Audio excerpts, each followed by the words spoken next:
Hey everyone, and welcome to Almost Cancelled. I am Peter, that is Connor, and we are going to talk about The Expanse, Season 2, Episode 5. It's called Home. Full spoilers for the episode.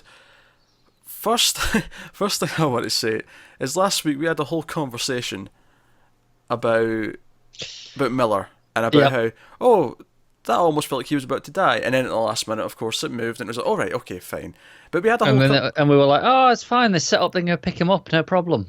Yeah, not only that though, but before that we said, oh, I could have bought that he could die at this point in the show. I believe that he might go. He might have went. But then they didn't. I thought, oh no, he's safe now for a while. Yeah. Got that one wrong, didn't we? I think there's a small fraction of a chance that the proto-molecule will have saved him. Small fraction. Small. Okay, fine. Small. But then the debate is that still him? Well, that's also a valid point. But it's funny because we mentioned, they could just do it off camera next episode if they wanted to, like save him. But they did not want to. Well, no, because that's not where it was going at all. Because Eros kept moving, so they had to keep up in pursuit. So, their asses like chasing after it. They're trying to decide what to do. They come up with this plan. Miller says, I'm going to go inside, go to the core of the heat inside the station, and going to detonate this nuke. And hopefully... put a timer on it so he can get out. But this was such a tense episode, punctuated by moments of even more tension because of the nuke. Because obviously you have that 60-second timer that every so often it starts beeping. You're like, oh, he better get his finger to it. I actually touch it, especially when he's climbing up the ladder inside. Yeah, and it was a tense episode in general. And then every so often you'd cut to him and you'd just hear that beeping. It's like, oh, tension again. He's walking around with a nuke. And it's funny because it's almost like, right, by all accounts, he should be on his way to death, right? It seems hopeless.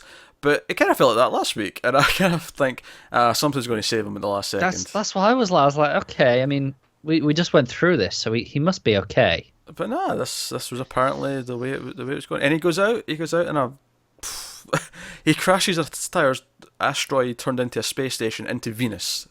Yes. That's one way of going out. That's as blaze of glory as it gets. Yes.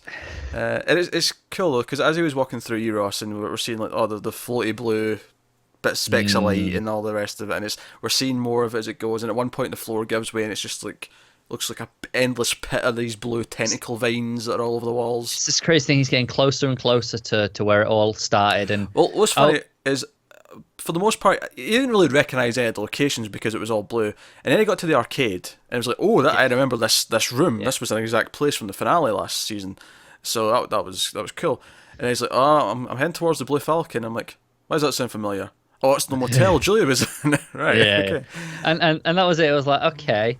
And the whole time he's getting deeper and deeper into the station. But I'm still like, okay, maybe he can get out. They'll sort out something. And the moment I was like, oh, never mind, he's dead. It's the moment he takes off the mask, and like one of the little blue lights goes in his nose. Yeah, and he kind of breathes it in. It's like, okay, he's dead. And it's not.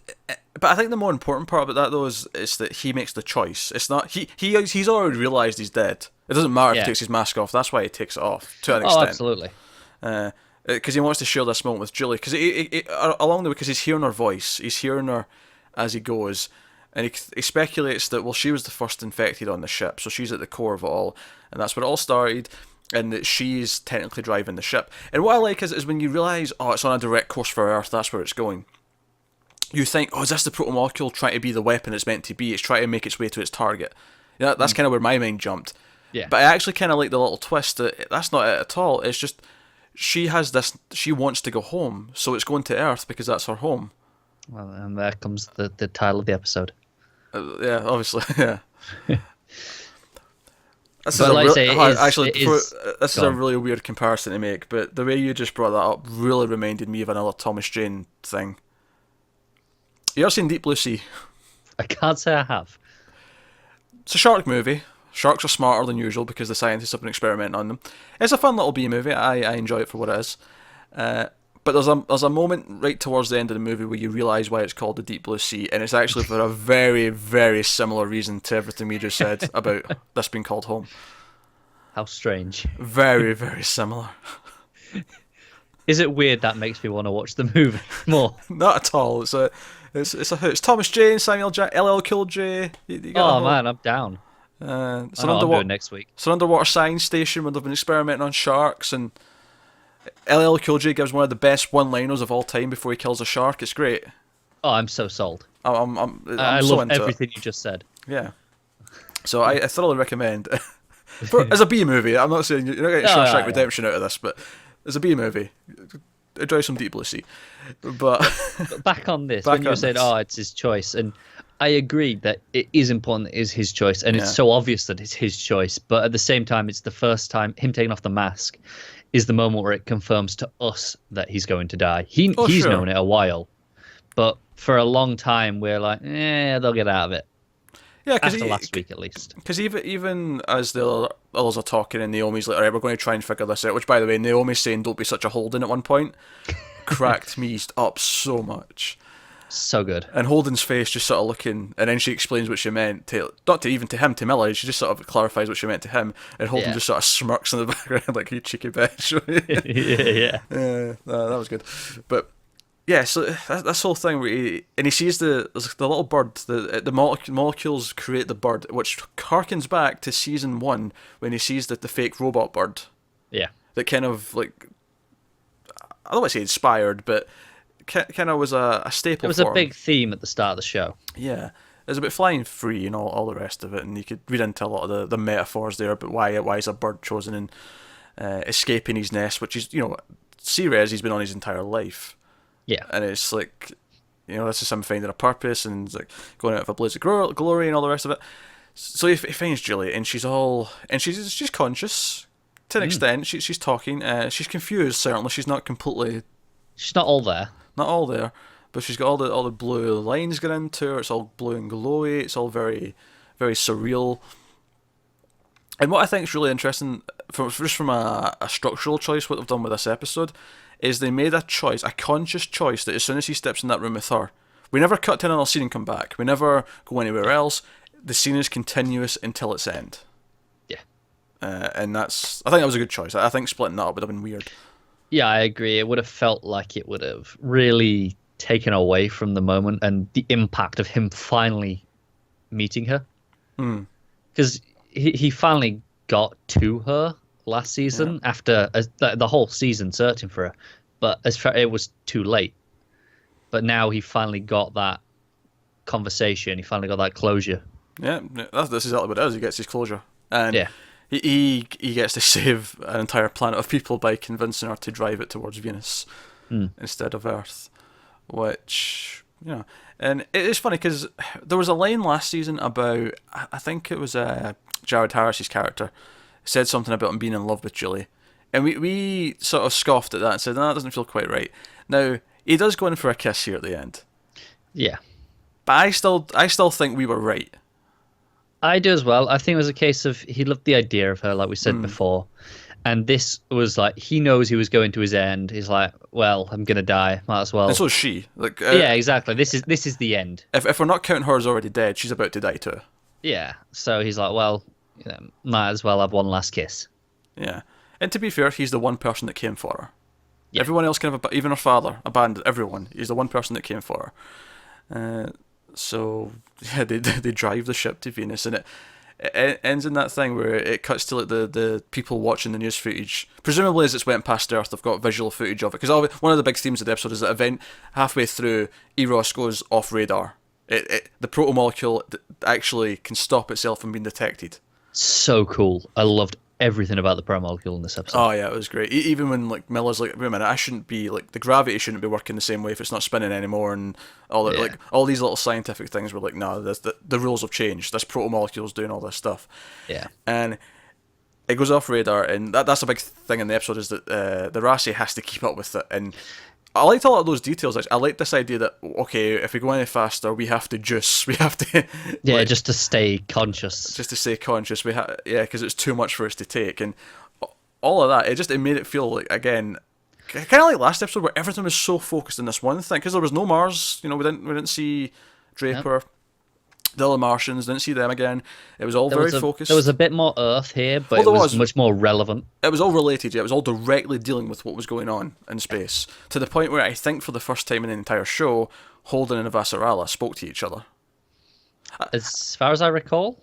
Admittedly, I don't think it was a live conversation. Like it's like she sent a message, then he sent a message. It was, but close enough. They had their first conversation. Yeah, that was their first contact directly, and but yeah, so they have to keep up, and that's all adding to the tension. We've got all these missiles coming towards Eros, also tension. Fred Johnson contacts us, like, right, you're gonna have to give us control of those missiles because we've got visual sight, and because the radar's down, you're not going to hit it. Yeah. But Miller quite rightly says, look, this is a stupid idea because if it can dodge the Navoo, it's going to dodge all the missiles too. Yeah, I was thinking that immediately. I was like, eh. And I get that. Obviously, I get that Earth still launched them because they don't know that. They don't know that it's dodged a thing. No, they've seen it move, but they don't realize it was a targeted strike at first. And that also, they're just impulse. They're scared. They're like, hang on, there's a massive meteor flying at us. Maybe we should do something. Which led to a couple of really cool moments. I thought the scene with the Vassarella and her husband on the video comm. Yeah, call it Skype call. I thought that was actually a pretty touching scene. And I think it was especially touching because we've only seen him a few times, and yet the scene itself was so well written that because I think they did a lot of really smart things in that scene. I think when they start the call, they set up there's a delay between them, and they talk over each other. And it's really clever. Felt very realistic because of that. And then he says, look, let me finish. And there's so much you get from their characters through a couple of very quick exchanges here. He says, no, let me go first and let me finish. Because he knows she never lets him finish. And she still doesn't. And she still doesn't. She still interrupts him. But when she does interrupt him, he doesn't get angry. He accepts her point and just compliments her after.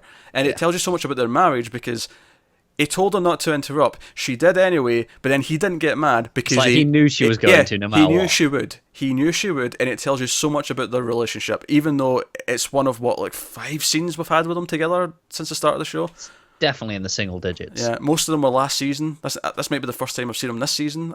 I think we've seen them maybe once. I don't really recall it, but maybe once or twice. Maybe after a ship blew up, he was evacuated. I remember him leaving at one point. That may have been last season. It's hard to pinpoint the timeline exactly, but it told you so much. And then obviously the piano music comes in, and it was sweet.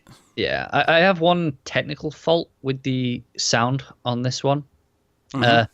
It was just after they launched all the missiles. The music was too loud and the dialogue was too low because they launched all the missiles. You've got the solo female voice singing, and it cuts to the Rossi and they're saying what's happened. And Holden, just before they tell Miller, Holden says something. I actually didn't catch the line at all because I couldn't hear it over the music. Yeah, I think there was a couple of things Miller said at one point I didn't quite catch as well because there was so much noise going on around him. But so yeah, at the end, they're all watching the footage of Eros going towards Venus, and we actually end on the shot of the impact. We get this great, gorgeous wide shot of it, just the ripple impact on the planet's surface. Yeah. Cut to credits. It just shows you just how big this place was and the damage it would have done to Earth. Because obviously they spend the whole episode telling us. Oh yeah, at one point they even say it's bigger than the asteroid that killed the dinosaurs. So yeah, exactly. They tell us, and they say estimated 7 to 10 billion or whatever it was, which is a lot. The total or more of the current population of Earth. So that's a lot of people. Yeah. But then it was just when you see it hit that planet of that size, and you still see the impact that it has. Like, damn, that would have really been serious. Yeah. Poor Venus. Venusians? What's the word for someone who would be from Venus? He's obviously Martian. Venetian? The blinds come from Venus? Well, I mean, if you're from Venice, you're Venetian, right? So it's very similar. Venice, Venus. Yeah, but then you're just using the same word for both. Well, yeah, but it's similar enough that I'm going to go ahead. Did you say Venetian? Do you mean Venus or Venice? Just to clarify, I just want to make sure. I think you'll tell by their accent, to be honest. Oh dear. So no, and it was obviously it cuts to a shot of the crew having a drink, and he's not there. Nice moment. Reactions from everyone else, Fred Johnson, the rest of it. Everyone was sort of seeing this big epic event, and it puts us in this really funny place because I knew we were still in the first book. I'm wondering if this was the end of the first book because it kind of. I thought someone mentioned in a comment that episode 5 was the end of the first book. Right. Okay. So Makes I can sense. kind of see how this would be the start of a second book, but I This can this also. this was episode 5. This is 5. I Yeah, thought it was in 6. Okay, yeah, then that makes sense. yeah. It lines I'm up. losing track. You went And on. I was gonna say I could see how this could be a start of a second book. Like a big, because you'd end the first book on the cliffhanger and then Nah, open on the event. it feels But it feels like an ending to me. It feels like the ending of the first part of the story, it does. But I could see it being either. Like I could see opening on the big event as well. which really makes me obviously we could go and look at the second book and find out, but it makes me really curious as to what new threads are going to start next episode. Because if we're going on to a new chapter, Yeah, you got to think the first book is clearly the origin of the proto-molecule, right? yeah, it's a story of Julian, Eros, and all that. Right. So it makes you go, right, the second book has to have its own thing. As much as it's part of a series, it still has to have its own thing to be its own book. Well, obviously, but what I'm thinking is because I know Avasarala wasn't in the first book. They brought her forward, Oh, really? and I'm wondering if Draper's the same. I'm wondering if Draper's the character, sort of Miller's character from the second book, if that makes sense, where she's the new plot thread, Right, okay. and maybe I get you. they've introduced her a little bit earlier, just so that she's there and it doesn't feel just in after Miller goes. So now we can focus on that. Because obviously we've had 2 Yeah. episodes without her stuff now. We got a little bit of an introduction. Now we can kind of delve into that side of things. I'm wondering if that's the case. I might be wrong, but I'm just speculating because I know Vasarala's not in the first book. Do you know what is strange, for most adaptations at least, to finish a book halfway through a season? Typically they'd stretch them to full seasons. Oh, obviously, I applaud it. I think what they've done here is they've said, right, we can't do that first book in 10 episodes. It would feel too rushed. It would feel too stretched out if we stretch it to the end of the second season. They have just went and said, nope, this is another 5 episodes. We're going to do it. There you go. I respect that choice so much. Like you say, they know what their pacing is and they've done it because that's where it is. But it's a bold move, I think, just because most shows do force it to fit to a season or 2 seasons per book. Yeah, I think they probably could have forced it. If they got 13 episodes in season 1, they probably could have squeezed it in to the 13. Yeah, probably just about because you cut out like the Draper stuff and a few other little bits. You could do it.